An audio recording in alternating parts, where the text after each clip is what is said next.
Welcome back. When you have an open project in the writing canvas, you're going to see on the right side menu that you have tools available to you. You can adjust the length of your document with the Adjust the Length tool. If you click on top of the tool, you'll see that what you can do is you can slide the tool up or down, which will adjust the length of the document. If you want to shorten the length, you can pull the arrow down.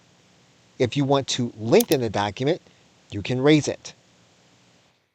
Once you determine which you want to do, whether shorten or lengthen, what you're going to do is pull the lever. And what you can do is you'll see that you can pull the lever all the way to the top to the longest. You can pull it all the way down to the shortest. We're going to lengthen it as long as it can be.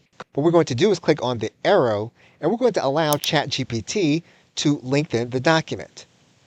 You're going to see on the left side that ChatGPT is going to tell you what it is doing and give you a record of all of the steps that it took inside of your document. On the right side, inside of the canvas, you're going to see ChatGPT rewriting your document in real time. And you're going to see that your document is then going to be getting longer for the content that you want it created. And you'll see that the document is now longer. On the left side in Canvas, ChatGPT has told you what it has done to the document. In this particular case, ChatGPT's message to us is that the text has been expanded by 75%. So you can adjust the length of the document by using the Adjust the Length tool here on the right side inside of ChatGPT Canvas. Okay, so with that, thanks, and I will see you in another video.